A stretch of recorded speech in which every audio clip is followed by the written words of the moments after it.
வாழ்க வையகம், வாழ்க வையகம், வாழ்க வளமுடன். அன்பர்களே, வதனம் தொலைக்காட்சி அன்பர்களுக்கு ஒரு அற்புதமான வாய்ப்பு.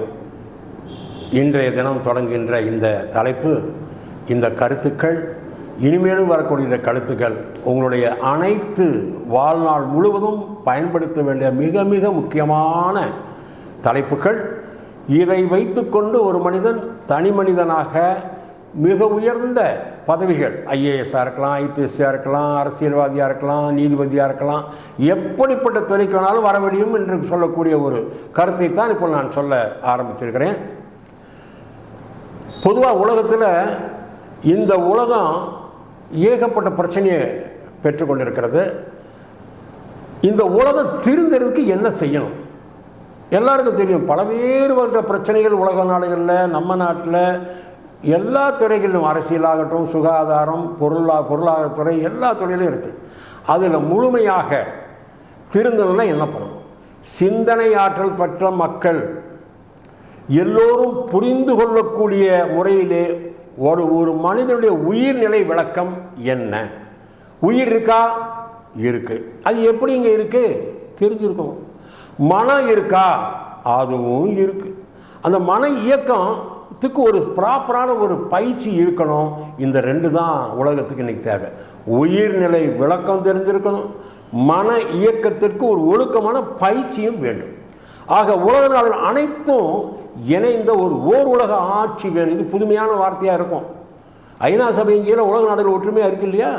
அதில் சில திருத்தங்களை கொண்டு வந்து ஓர் உலக ஆட்சியை நாம் நிறுவ முடியும். இதுதான் வேதாத்திரி மகரிஷி அவருடைய ஒரு சிந்தனை.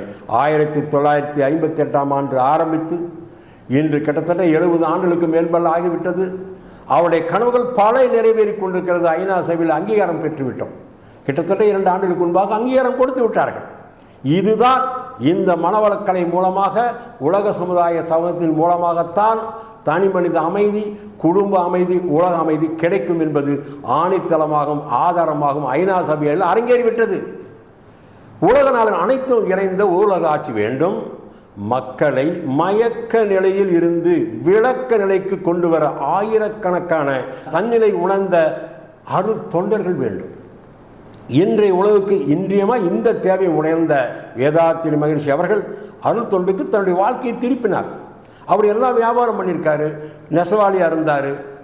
கிட்டத்தட்ட அவருடைய காலத்தில் பலவேற்பட்ட தோல்விகளையும் சந்தித்தார், வெற்றியை சந்தித்தார். கடைசியாக அவர் அருள் தொண்டுக்கு திருப்பிட்டார். எல்லாத்துலேயுமே அவருக்கு புகழ் கிடைச்சிருக்கு, ஆனால் எதுலேயுமே அவருக்கு நிறைவு கிடைக்கல. கடைசியில் அருள்துறையில் திருப்பணி கொடுப்பான். உலக அளவிலே ஒரு மாபெரும் இந்த நூற்றாண்டில் வாழ்ந்த மகான் என்ற பெயரோடு 2006ஆம் ஆண்டு அவரை எங்களை போன்ற 16,250 பேராசிரியர் உருவாக்கிவிட்டு அவர்கள் எங்களுக்கு வழிகாட்டி சென்றிருக்கிறார்கள். எத்தனை உலகம் அமைந்தால் மனிதர்களும் இன்று படும் தொல்லைகள் எல்லாவற்றிலிருந்து விடுபட முடியும் என்பது மிக தெளிவாக விளங்கிவிட்டது. இந்த விளக்கம் பரவலாக உலக மக்களை விரிந்தால்தான் பயன் இருக்கும் என்று தெளிந்த அளவிலே உலக சமுதாய சேவா சங்கம் என்ற புனித கோயிலை உருவாக்கினார். உயிர் விளக்கம், அறிவு விளக்கம், அறிவு நிலை விளக்கம் இல்லாத ஒரே குறையால் வேதாந்தமும் விஞ்ஞானமும் ஒன்றொன்று பொருந்தாமல் போய்விட்டது. அந்த குறையை இப்பொழுது அவர் போக்கிவிட்டார்.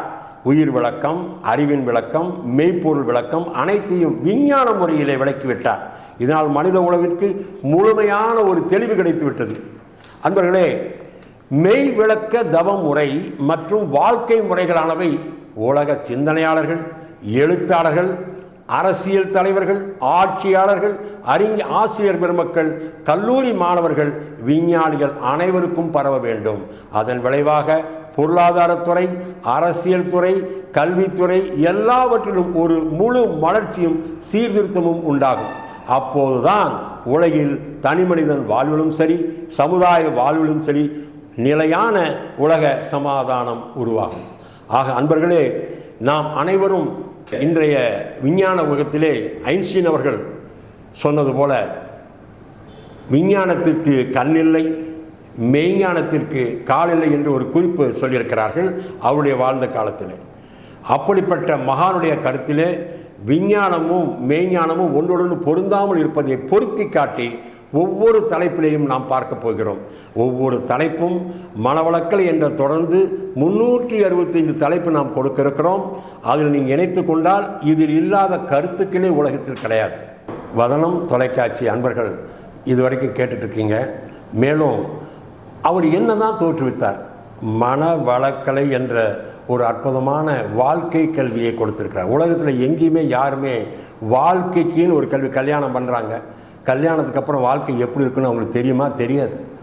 ஏதோ ஒரு சம்பந்தத்தில் ஒரு வாழ்க்கையை அந்த வயதுக்கு தகுந்த மாதிரி ஏற்படுத்திக் கொள்கிறார்கள். ஆனால் எப்படி வாழ வேண்டும், அந்த வாழ்க்கை எப்படி அமைதி என்ற அடிப்படையே தெரியாமல் புரியாமல் கிட்டத்தட்ட இன்றைக்கு 120% மக்கள் வாழ்க்கையை விவாகரத்துக்கு செல்லுக் கொடுக்கிற ஒரு நிலை, மோசமான நிலை இந்த விஞ்ஞானத்தின் வளர்ச்சியிலே பார்க்கிறோம். உலக சமுதாய சூழ்நிலையில் விரிந்த கண்ணோட்டத்தோடு நாம் பார்க்கும்போது மனவளக்கலை எவ்வளவு அவசியம் என்பது தெரிகிறது. மக்களுக்கு தொண்டு செய்யும் முறையிலே ஆன்மீக அறிவை ஊக்குவிப்பதற்காக அதனை தடுத்து கொண்டிருக்கும் கற்பனை நிலையும் துன்பங்கள் சிக்கல்கள் போன்றவற்றை குறைப்பதற்காக திட்டமிட்டு தொடங்கப்பட்ட நிறுவனமே உலக சமுதாய சேவா சங்கம். அதன் வழியாக செயல் வழி கல்வியாக மனவளக்கலை வழங்கப்படுகிறது. கர்ம யோகம் என்னும் வாழ்க்கை நெறியை மக்கள் பண்பாடாக வளர்ப்பது சிறந்ததோர் சீர்திருத்த திட்டமாகும். சிந்தனையை வளர்க்கவும் அறிவிற்கு நுண்மை கூர்மை உறுதி தெளிவு இவற்றை அளித்து அமைதியை உருவாக்கவும் வல்ல தவமுறை மெடிடேஷன் இதில் இருக்கிறது. நாம் என்ன செய்கிறோம், இதனால் என்ன விளைவு ஏற்படும் என்பதை உணர்ந்து நல்லென தேர்ந்து செயலாற்றும் பண்பாட்டை வளர்க்க அகத்தாய்வு செல்ஃப் அனாலிசிஸ் என்ற ஒரு பிராக்டிஸ் பயிற்சி கொடுக்கப்படுகிறது. நோய்களை போக்கிக் கொள்ளவும் நோய் வராமல் காக்கவும் ஏற்ற உடற்பயிற்சியும் எளிமையான உடற்பயிற்சியும் உடலோம்பும் அறிவுக்கான பாடங்களும் இதில் அடங்கியிருக்கிறது. விளைவறிந்து செயலாற்றும் விழிப்பு நிலையில் ஒவ்வொரு செயலிலும் இறை உணர்வு பெறவும் அறவழி வாழ்வும் ஏற்ற கர்ம யோக நெறி நிற்கும் வாழ்க்கை முறை இதில் அடங்கியிருக்கிறது. பிறவி பயனாகிய அறிவை அறிய இறைநிலையோடு ஒன்று கலந்து பேரின்ப வாழ்வினை அனுபவிக்க ஏற்ற அறிவு விளக்க பயிற்சியும் வாழ்வு முறையும் இதில் அடங்கியுள்ளது.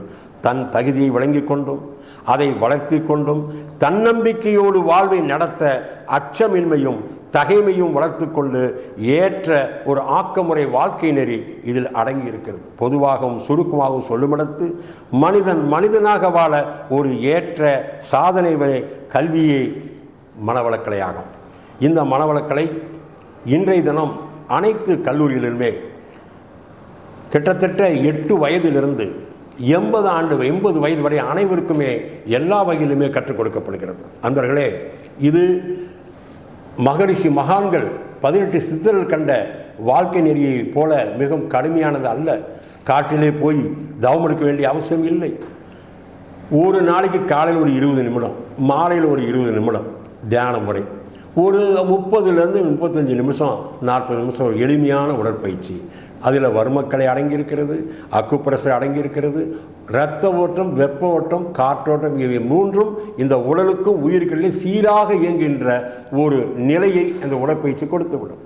அதுபோக தவ முறையிலே மன இயக்க பயிற்சிக்கு பீட்டா அல்ஃபா தீட்டா டெல்டா என்ற 4 நிலைகளே மன ஓட்டம் எப்படி இயங்குகிறது என்பதை விளக்கி பயிற்சி கொடுக்குறோம்.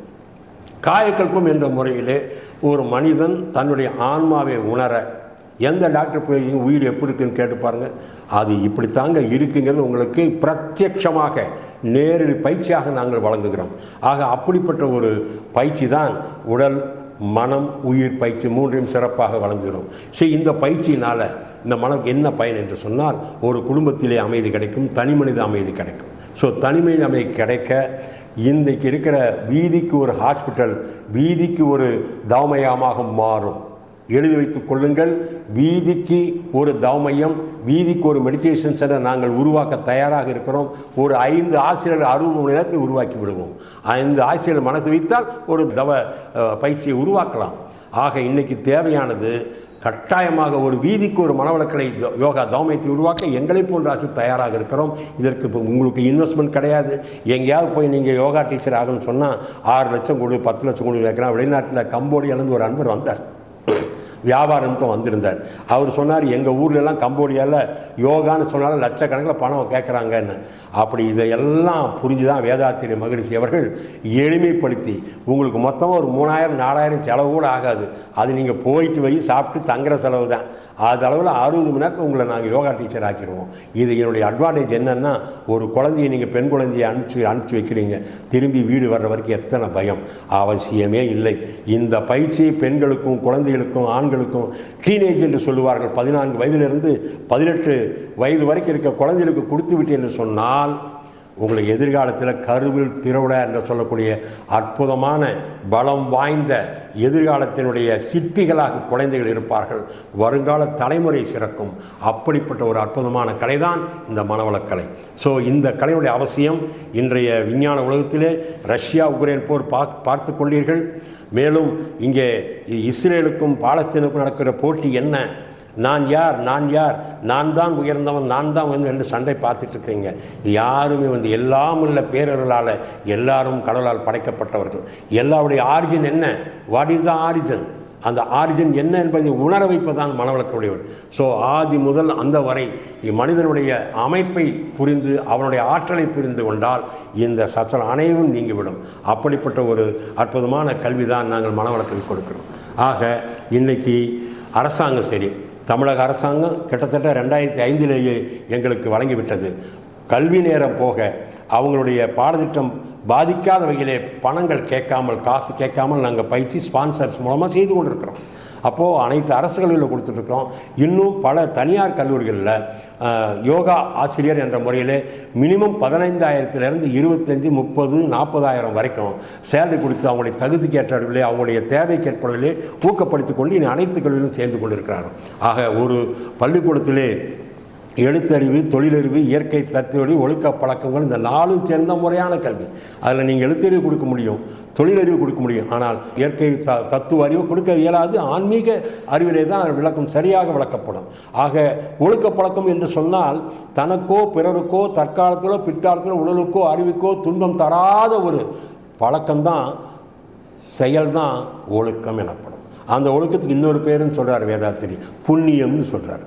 அப்போ ஒழுக்கம்தான் புண்ணியம், புண்ணியம்தான் ஒழுக்கம்.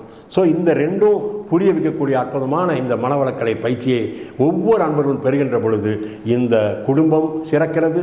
குடும்பம் சிறக்கின்ற போது அந்த தெரு சிறக்கிறது, அந்த தெரு சிறக்கும் போது அந்த ஊரே சிறக்கிறது, ஊர் சிறக்கும் பொழுது உலகமே சிறக்கிறது. ஆக இங்கிருந்து அமெரிக்கா சொன்னது போல் அணு ஆயுத போர்னால் அணு ஆயுதத்தை வச்சு மிரட்டிட்டு உலக அமைதி கொண்டு வர முடியாது.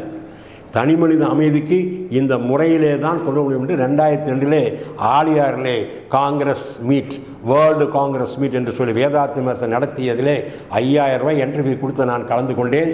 அதிலே உலகத்தில் அனைவரும் பங்கு பெற்றார்கள்.